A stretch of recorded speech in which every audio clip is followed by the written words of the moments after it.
An entitled Karen threatens to get me fired from Home Depot, claiming that I was refusing her service and that I had insulted her, all because I don't know how to mix paint, despite the fact that this is not my department. Thankfully, a coworker was there to back me up, and he put this entitled Karen in her place. Here's what happened. So I've only worked at Home Depot for about 4 months when this happened, and I still don't understand why people think they can boss associates around instead of just getting it themselves. I've only been at work for about an hour, and it was a pretty slow afternoon. A few customers scattered here and there, some just browsing about, and others were just picking up all sorts of orders and other stuff. I'm patiently waiting at my counter at the lumber side of the store, and this was just before we swapped to self-checkout registers. I was reading a booklet that my supervisor had every cashier read, and my sign was off. All of a sudden, a paint lid gets dropped on my countertop, and I suddenly whip my head to see this middle-aged Karen standing there looking at me with her phone out and texting away. So I say to her in a professional tone, "I'm sorry, but the paint desk is down on the other end of the store." And before I could describe exactly where it was, this lady said, "I know, but I'm in a hurry. Go get it for me." I looked at her and I said, "I'm sorry, but I don't even work at the paint desk, and I'm not supposed to leave my register unattended." This entitled Karen finally looks up from her phone and says to me, "But I've seen you run the paint desk before, and I know it's you, because you mixed my paint the other day and I need more. Now go get it done for me now." And when she said this, I was really confused. I looked at her and I said, "I'm sorry, but I think you must be mistaken with someone else. I don't have any paint mixing experience, and I've never run the paint desk ever before." This entitled Karen then says that every time she's come here, the cashier always goes and gets the paint for her. But I stood my ground and I said, "Well, I'm not that cashier, and I don't know what paint mixture you want." This Karen rolls her eyes and says, "Well, that's why I brought the lid. Just take it and run it through the machine and get me my paint." At this point, I'm starting to feel like a broken record. I say, "I've already told you, I don't have paint experience. I'm just a cashier and I'm not a paint associate. And this is not the paint desk. Listen, I'm sure the paint desk associate can easily mix it for you. If you go and speak to them yourself, they can help you get it taken care of." This entitled Karen gives me a condescending wave and says, Yeah, just go and get my paint. I'm in a hurry and I can't stand around like you people." And at that point, once she said that, I started to get really annoyed. This time I said it more firmly but still professional. "Ma'am, this isn't the paint desk, and I'm not supposed to leave my cash register unattended. Either you go to the paint desk yourself or you can leave." But this set off this entitled Karen in a way that I was not expecting. Clearly upset that I had spoken to her like this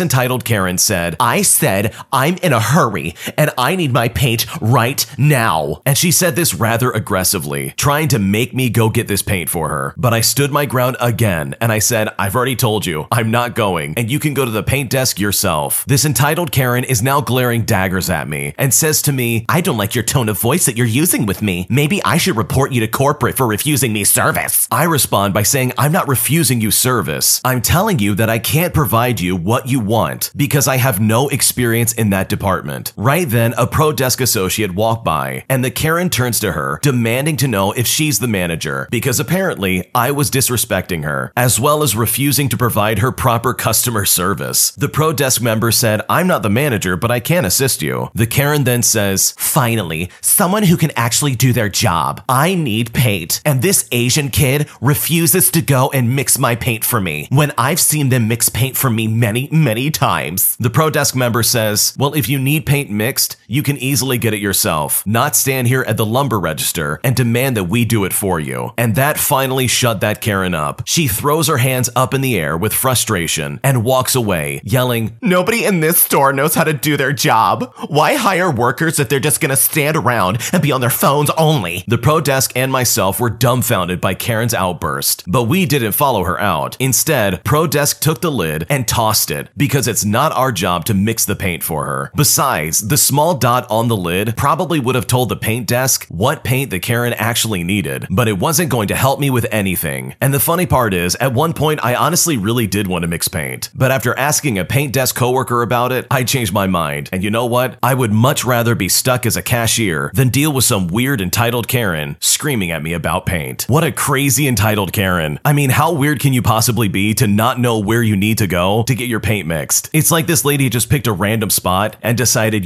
I'm picking on you today. Like, it's really strange. And I really hate when people act like this, especially when it's at the expense of other people around them. Thankfully though, the original poster had some backup, because otherwise this crazy lady probably would have stayed there screaming at this person, demanding them to do a job job that clearly was not their responsibility. If you like Am I the Jerk, you're probably going to love Am I the Genius? Check it out, link down below in the description. I'm afraid of telling my family that I'm dating someone new, and I honestly don't know what to do. So 3 months ago, almost 4 now, I broke up with my ex-boyfriend of 4 years. I tried to fix our relationship, but he was an alcoholic and would never give up drinking, and he also wouldn't get help for his debilitating mental illnesses, even though they were a burden for me as well. I also just knew in me that he wasn't gonna be the one for me, so this made me check out and grieve my relationship before it even ended. When I told my mom and my sister I was breaking up with him, they were appalled and offended because it came out of the blue for them, and they were upset that I never confided in them about my struggles in our relationship. I didn't want to burden people with my problems, and I also didn't feel comfortable discussing that stuff with them. So when the breakup happened, I feel like they were against me, but ultimately they came around. Flash forward to now, I've been hanging out and getting closer to a good friend of mine that I met at work 2 years ago. He is so sweet and funny, we like the same music, he goes to concerts with me, and is just someone I align with more, and I feel drawn to him. When I first met him, I always knew he was going to be someone special, and I always found him very attractive. I haven't brought up my feelings of liking him to my mom and my sister. In fact, they've never even met him, and this is mostly just because I want to keep things private, but I keep getting anxiety about them getting mad at me for not telling them these things. And the other day, he confessed his feelings to me and asked me on a date. I don't know how to bring it up to them, and I guess I'm just scared they're gonna berate me or try to tell me I'm just moving too fast. I personally feel ready, and I'm just nervous for some reason. They like to be very in my business, and I'm just so anxious to tell them that I'm seeing someone new, especially when my relationship was so long. What should I do? That really is unfortunate that your mom and your sister are really up in your business. Like, that has to be really annoying. And it's also not fair that they were getting all over you about you breaking up with your boyfriend. Like, do you really need to tell them everything that's going on in your life? Why are they supposed to know out of anybody? I know if I was struggling in a relationship like this, I probably wouldn't want anybody else to know. Like, it's nobody's business but my own. So in that respect, I really don't blame you for keeping it to yourself. Ultimately though, it really is up to you. You could go the route of just telling them, hey, I am dating this new guy and I really do like him, but this does basically open up the door to them telling you what you should and shouldn't do, which from the sounds of it, it looks like you don't really want that. You probably just want them to be your mom and your sister, which I think is reasonable for just about anybody. There's the other option where you just don't tell them what's going on. Go on the date, maybe go on 3 or 4, and then see where it goes. Because I think you already know what they're gonna probably try and say. Oh, it's too early, you shouldn't be dating this early, we don't like him, you can't date him unless we've seen him first. Stuff like that I'm willing to bet is something they will say. So hopefully this goes well for you either way with whatever you choose to do. Because in the end, this is your life, and what they have to say truly does not make a difference, nor should it be the deciding factor of what you can and cannot do in your life. An entitled customer tells me that I shouldn't tell my customers that any kind of gratuity would be appreciated after their dinner, and I'm really annoyed by what he had to say, and I'm not sure what to make out of it. So for context, I work at a bar in North Carolina, which sees a ton of golf groups passing through. It's a huge tourist town, and a dream destination for anyone worth their weight in golf balls. Anywho, this group of 12 came in on a Wednesday night, and mentioned that they had been out in the night before. From talking to my co-owner, I had already determined that she had only had one large group the night before, and that they were super nice and had tipped her generously, on top of the 20% auto gratuity that our system adds when you open a table of 6. Not that I cared, but you know how comfortable it can feel to walk up to a table that you know is easy. Fast forward through service, and they've had to split into an 8 top and a 4 top because our only 12 top was taken, and they couldn't care less. My coworker and I were busy as all get out, but I take good care of them. Everything goes great, food and drinks flow, and I'm just waiting on them to finish up so I can cash them out and grab my shift drink. The guys at the 8 top cash out. I have a double-sided pen with a pink highlighter on the end, so as per usual, I highlight the gratuity as the print on our tickets is small, and it tends to blend in with the tax. I also tell each person I hand a bill to that there is an included gratuity due to the size of the party, but that they're more than welcome to leave me a bit extra if they'd like. The guys at the 8 top leave, while the 4 top lingers to watch the end of a game. When I drop their checks, I do my usual speech. The gratuity's on there and I run their cards. But here is where things get a little weird. One of the guys flags me back over after I've done my official goodbye and asks if he can offer me a tip. Internally rolling my eyes, I smile and I say sure. He tells me that I shouldn't tell people about the gratuity. You read that right. He told me that I shouldn't have said anything about gratuity and that I shouldn't tell people in the future. He said that I had done a great job taking care of them and that I deserved the money. My response to this was that I considered it stealing to mislead someone into essentially tipping me twice, and that I was fairly sure it was illegal to do that. He simply continued saying that I deserved it and that I would make more money that way. I told him that I would much rather have my tips be earned and knowingly given to me. I then proceeded to excuse myself from the table. They tipped me well and I was appreciative. But while serving is my job, I care about much more than the money. I take pride in my customer experience and my integrity, and it rubbed me the wrong way that they were offering me advice that equated basically to stealing. I still can't tell if he was insinuating that people wouldn't add a deserved tip on top of gratuity, or that he thought that I should get literally as much money as possible. It was a wild night all around, and I honestly am still trying to figure out what he was talking about. So in my opinion, I think the server's doing the right thing here. They're being honest with their customers and saying, hey, there is already a gratuity percentage that is coming out of this check, thus basically warning them, hey, you've already tipped me and you don't even know about it. So I think if anything, you're just being honest with your customers. You have it right, your moral compass is correct, and you're doing things exactly how it should be. But you know what? Think about the opposite. What if you didn't tell them and they found out after the fact that they basically tipped you twice? I'm pretty sure somebody's still going to complain that you didn't warn them ahead of time that they were already tipping you. Like, this could definitely go both ways. But I think the way you're handling it is exactly how I would do it. I would let them know ahead of time just so there's no surprises on the way out the door. My job is overworking me and underpaying me in a serious way, and I'm right on the verge of quitting and I don't know what to do. So this is mostly a rant because I am one inconvenience away from quitting my job. For some context, I serve at a middle-of-the-line sushi restaurant with expensive food that is pretty average tasting. I've only been serving for 3 months or so, and lately I feel super overwhelmed with the amount of work I'm doing, especially since a lot of our servers have just straight up quit. We have one host, one server, and a manager for our lunch shift, and usually the manager ends up serving. Several times I've worked on a random Tuesday when we have a full house for some reason, and my manager and I split the house evenly. Keep in mind, almost every single person orders a roll or a bento box with appetizers and bar drinks that we make ourselves. I also have to bus my own tables. During today's shift, the restaurant filled up fast, and by the time 12:30 rolled around, I had 7 to 9 tables at once, and I couldn't even count how many because I was so busy. My manager had the same amount of people, only he helped out more with the larger parties, and I had mostly tables of 4 or less, with only a few 5+ tables. I was probably serving 25 to 30 people at any given moment. I know we're understaffed, and that the business makes more money off of having less servers scheduled, and my manager has made no efforts to replace the servers we've lost, so things don't look like they're gonna improve anytime soon. I don't know if I'm just inexperienced, so that's why I'm overwhelmed, but every time I finish work, I feel so emotionally and physically drained. So far, the shifts haven't gotten any easier, and I'm not given real breaks, even though my shifts will often run for more than 6 hours. Even my manager said it felt like this place was sucking the life out of him slowly. Now you might be thinking, if I have so many tables, I must be getting some good tips, right? Nope, we made about $300 in tips during that shift, but I don't get to keep my share because all of our money goes into a tip pool that is shared with the front and back of house, including the kitchen. I also believe that the head chef and the manager also get to keep tips. At the end of the week, we got our tips, and for 30 hours of work, I get $200, and that was for the entire week. Another week, I got $160 in tips for 20 hours. So not only do I feel constantly overwhelmed and overworked, but I don't even get the proper tip money in exchange for selling my soul to this place. Is this normal for a serving job? Does it get easier the longer you go? I'm honestly just so depressed with this job. I have never participated in any endeavor that has left me this beaten up at the end of my days. What should I do? That is crazy to me that you can't keep your own tips. If you had less servers and you have all these tables and you're getting all these tips, then maybe this would be worth it. Like, if I was in your shoes, I would just make it work if I was getting all this money in tips and I was able to keep it. But the fact that you have to split that with basically everybody in that restaurant is unbelievably disgusting. Tip pools are absolute garbage in my opinion. Give the money to the servers. They're the ones who are basically waiting on me hand and foot. Yes, the chefs made the food, but the servers dealing with my garbage, as well as everybody else's garbage. So yeah, they deserve to have a tip. So from my point of view, none none of this sounds normal, and it kind of sounds like you're getting screwed over. You're working way too hard, you're getting very little money, and it's just not fair for you. So I think you should really try to find a new job. This place sucks. Like legitimately, having a consistently full house every day and still only having one server is crazy. There are much better serving jobs out there. These people that you're working for are clearly taking advantage of you, and if I was in your shoes, I would get out of there and I would get out fast. My mom and my grandma only see me as a toddler, and they don't recognize me as a fully functioning adult who's making money and earning a living, and I'm honestly not sure what to do in order to set some kind of boundaries with them. So truly, I really do love my family, but there definitely is a major issue, and I can't discuss it with them because if I try, it results in gaslighting, gatekeeping, silent treatments, and preaching about the Lord like their life depends on it. For context, I'm turning 20 in just a couple of months. I have a job and I help pay for food when I can. I'm actively looking for a second job so I can start helping out with bills in the form of rent, just so I'm not a freeloader. I live with my mother and my grandmother. My mother has been doing relatively okay. She drives me to and from work to help out, and I center my work schedule around hers to compensate for her having to drive me. My grandmother though, dear God, if I wake up even in a slightly cranky mood where I'm so much as not smiling, she's practically in tears, saying that she's worthless, that I don't love her, and then she'll give me the silent treatment, preaching from the Bible the entire time. I'm an atheist, but none of my family knows this, so I just have to grin and bear it. She compares me to me as a child, and my mother and grandmother both do this. They pull out photos of me and say how cute I was, how I was their little girl, how they still, in their hearts, see me as a 5-year-old little girl, and that it hurts them when I'm upset because it's shocking. It's to a point where I resent my younger self. I hate memories of me as a child because it's just a reminder that I'm not who they thought I'd be, and I'm just a disappointment. I don't even get that upset. They act like I insult their livelihood. The worst I ever do is glare. I usually just keep my mouth shut because I hate being angry at all, and I usually get over it within 10 minutes or so. I never insult anybody as I feel absolutely horrible about doing that. I also would never hit or even raise my hand. I would never do that. Most I ever say is to remind them that I'm sensitive to loud noises, or that I didn't sleep very well, or I just want to be left alone, stuff like that. They expect me to constantly be a family person, to constantly want to be around them with a smile on my face, to always want to be home and be the toddler that they see me as. They want me to go to church, and they want me to stay at home forever and help them afford things financially, as I'm the only one capable of working. They can't live without me. It is honestly exhausting, and frankly, I feel like I'm going to lose my cool at them every day if I don't figure out a way to talk to them and get them to at least set some boundaries. What should I do? Man, that sounds like a rough situation. It's really weird that they don't do any work at all, and they've basically shipped all of that off to you. And it's also really crazy that they're comparing you to your younger self, basically denying you of any adulthood and treating you like a baby, all while then expecting you to provide for the family. Like, that's just really weird in my opinion, and it sounds like a form of manipulation if anything. They want to try and keep you as a kid, yet still expect you to provide all this stuff for them, and that's not okay in my opinion. I know that if I lived in that kind of situation, I'd be looking to move probably pretty quickly, because that just does not sound feasible, and you just can't be happy with that, to be honest. So if anything, maybe some distance really would do you some good. Moving out really is a big decision if you do decide to do that, and it's something that really does take a lot of time and a lot of thought to make sure it's right. But in this situation, considering that they're acting like narcissists and basically being all around really terrible towards you, some distance and maybe another place to live probably would not be a bad idea in this situation. Today, I messed up by watching so much Family Guy that I had a psychotic breakdown. So about a year ago, I went through a massive Family Guy phase. I don't know why. I had only watched Family Guy a few times before, but for some reason, I started to believe that Family Guy was the funniest show on earth. My best friend at the time also started to go through a Family Guy phase as well, because every time I went over to his house, I'd make him put it on. Anyways, one day I was hanging out with my friend. This was during my college winter break, so I had a whole month off. Since I had a month off, I could stay over at my friend's place for as long as we could stand to be in each other's presence. For some reason, because we had this spare time, I came up with the idea to watch Family Guy in its entirety. We thought it'd be easy. We had a second TV set up where we could run up video games. At this point, we were playing Minecraft pretty much all the time, so we could play that while we were watching Family Guy. Minecraft really doesn't take too much attention, so we would instead be able to give most of our attention to the cinematic masterpiece unfolding on the adjacent TV. One issue with our plan to watch Family Guy in its entirety was that the show is like 6 to 7 days long in its total runtime, so me and my friend decided to leave it running 24/7. Who cares if we miss a season or two overnight? Anyways, I didn't realize Family Guy wasn't the best show to sleep next to, because it'll pretty much wake you up over and over again. Well, me, being the OCD jerk that I am, told myself that I couldn't turn it off no matter what. I had to finish this Family Guy challenge. For 4 days, I got little to no sleep. If I had to guess, I'd say I got 1 hour of sleep total in those 4 days. On day 5, the lack of sleep started to take a toll on me. I started to hallucinate and hear the Family Guy characters talking. I could have sworn Peter Griffin was in my best friend's closet. As the day progressed, so did the severity of my psychosis. I went from Peter Griffin in the closet to I am in Family Guy. I started to believe I was in a Family Guy episode. My friend was Brian, his sister was Meg. I remember waking up my friend to ask if Stewie was okay. My friend, being the jerk that he is, thought this was hilarious, but my mental state was getting worse. After about an hour of this, I started to get paranoid. I guess I was terrified of the character by the name of Herbert from Family Guy, because I started to believe that he was spying on me through the windows. This then progressed to me believing that my friends were helping Herbert out, which led me to get violent. One thing led to another, and I get taken to the ER for sleep deprivation and psychotic symptoms. I'm better now. I'm over the Family Guy phase, as I've now watched Rick and Morty, but next time I'm not gonna watch anything for that long ever again. That sounds like literally a crazy battle to fight. You're losing your mind and you're watching, in my opinion, one of the worst shows on TV. Sorry, for me personally, I'm not a big fan of Family Guy. So I can only imagine the nightmare hellscape you traversed as you basically stayed up for 4 days and watched these crappy jokes by Family Guy. So needless to say, I am not envious of you, and hopefully something like that doesn't happen in the future. Thanks for watching. When you subscribe, make sure to hit the bell to turn on notifications so you never miss a video. To finish listening to all the stories, use the playlist at the top of the description. And if you like Am I the Jerk, you're probably going to love Am I the Genius. Check it out in the description below and subscribe.